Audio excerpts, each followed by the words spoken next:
C'était toi, Manu, on en avait parlé juste avant. Qu'est-ce que tu avais mis en place justement pour être sûr de bien être bon dans les travaux?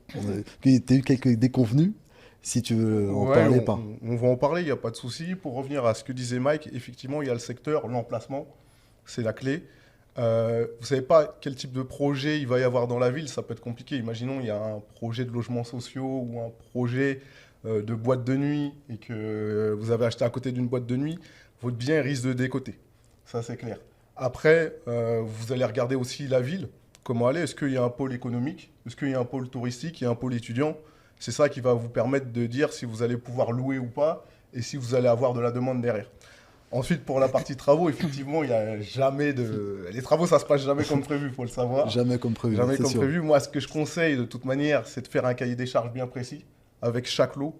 Le lot électricité, le lot peinture, le lot sol, etc. Dans votre cahier des charges, évidemment, vous demandez de respecter tous les DTU, que ce soit DTU, électricité, peinture, sol, plomberie. Ça, vous demandez le détail. Vous mettez un planning de réalisation. Et dans ce cahier des charges, vous demandez également un devis avec le détail des prestations. C'est-à-dire, vous séparez à la fois les fournitures de la main-d'œuvre. Comme ça, vous pourrez regarder si vous pouvez optimiser les coûts de fourniture. Ça, c'est intéressant. Et vous demandez toutes les lignes du devis. Parce que si vous avez un litige, eh ben, qu'est-ce qui fait foi? C'est le devis et le cahier des charges. N'oubliez pas aussi, dans le cahier des charges, de mettre des pénalités de retard. Quand je dis mettre des pénalités de retard, c'est l'artisan, il vous dit, il fait les travaux en 4 mois. Vous lui dites 5 mois, à partir de 5 mois, vous mettez des pénalités de retard. Si l'artisan refuse, c'est qu'il sait déjà qu'il va être en Ouais. retard et qu'il va pas bien faire le boulot. Donc déjà, c'est le premier conseil, faire un cahier des charges bien précis, c'est vraiment le premier conseil que je peux donner. Cahier des charges, Et effectivement. même avec, des fois, c'est. Oui, C'est mais vrai. ouais, Parce que moi, j'avais eu le cas, je m'en souviens, c'est mon premier appartement. Moi, je voulais vraiment déléguer un maximum pour avancer déjà par rapport au boulot quotidien et aussi pour les prochains invests. Et bah, pour le coup, il y a un artisan qui est venu. Moi, j'étais pas sur place. Et en gros, il a demandé un acompte. Et c'est pas un énorme acompte par rapport aux travaux, etc. Moi, j'avais vraiment regardé ça de loin. Et pour le coup, il est parti avec l'acompte, il a pu donner une nouvelle. Le deuxième, par contre, là, j'ai mis les mains dedans et je voulais faire attention parce que entre deux artisans, on avait 20 000 euros d'écart pour la même prestation. Et moi, j'ai fait jouer un peu mon réseau. C'est un ami qui m'a présenté une société qui était vraiment sérieuse et qui a repris le chantier en cours parce qu'il y avait des gros risques au niveau de l'immeuble. Et ça m'a sauvé parce que sinon, on était pas beaucoup, hein. On était que 6 copropriétaires. Donc c'est pas anodin, 25 000 euros, 20 000 euros à peu près de différence de devis. Donc c'est sûr qu'il faut vraiment être dedans. Le mieux, c'est d'avoir une recommandation. En général, ça se passe plutôt bien quand on a une recommandation d'un mec qui a travaillé chez un confrère ou un ami ou de la famille de façon juste, mais il n'y a pas de risque zéro. Il n'y a pas de risque zéro et souvent, faut comparer. Là, il y a eu deux devis. On aurait pu mettre un troisième. Ouais, carrément. Et ce serait quoi, sinon, les éléments à vérifier pour s'assurer de la fiabilité de l'artisan, hormis le réseau? C'est compliqué. C'est Parce que, compliqué, hein. regarde, il suffit je peux lui demander, je peux voir un chantier que vous avez fait, il te montre des photos, ou même il t'envoie sur place sur un chantier, tu vas pas en faire 10. Et franchement, j'en ai vu qui ont. Bah, moi, pour le coup, le mec, il a bien bossé chez moi, sur un de mes appartements, c'est une autre histoire. En gros, il avait fait la presta pour tout ce qui était sol, peinture. Chez moi, il a travaillé très très bien, rien à dire. Chez mon ami avant, qui était celui qui m'a un peu formé dans l'immobilier, pareil. Je l'ai envoyé chez un cousin à moi, catastrophe. C'était pas horrible, mais c'était pas du tout la même qualité de travail. Il pouvait pas le nier. Et tu sais pourquoi il a moins travaillé? Sous-traitant? Non.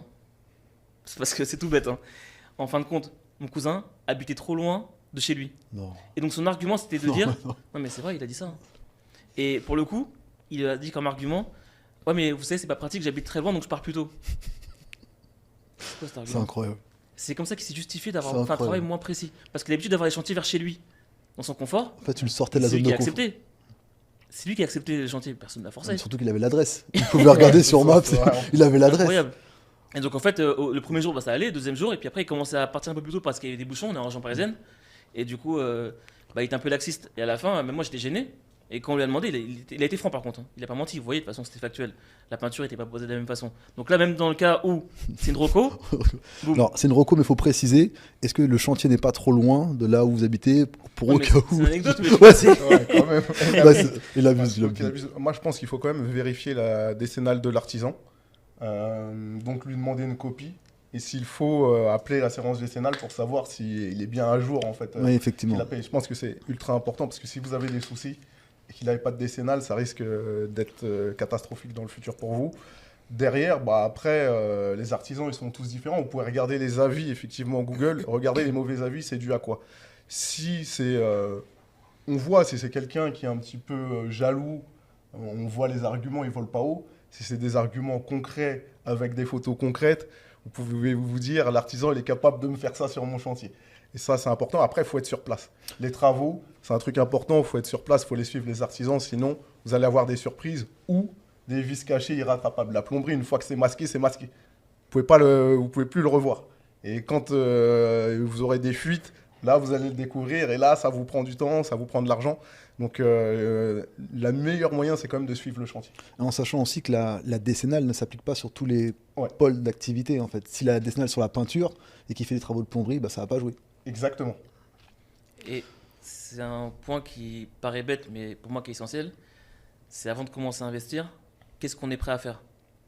Est-ce qu'on est prêt à bosser dessus vraiment à côté de son boulot et de se donner corps et âme entre guillemets pour assurer le bon fonctionnement? Il n'y a pas de risque zéro, mais au moins de stabiliser un peu l'investissement.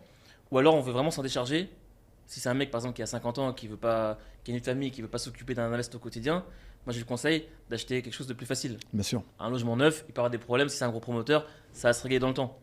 Par contre, si c'est un mec qui est un peu fougueux comme nous trois et qui en veut, là il peut monter sur un projet plus risqué. Par contre, il a plus de temps et de charge à lui-même, quoi. Donc il faut vraiment se comprendre et se connaître. Surtout que quand il y a des travaux comme ça, moi ce que je recommande, c'est surtout d'investir là où c'est pas trop loin de lieu d'habitation. Parce qu'effectivement, si l'artisan, lui, n'a pas pu aller, si c'est à 4 heures, vous n'allez jamais faire 4 heures systématiquement pour s'assurer de l'avancée du dossier. Sauf si on a un parent en qui on a très confiance, par exemple un frère ou un papa, ou etc., qui habite à côté et qui s'y connaît, Oui. qui gère tout, là ok.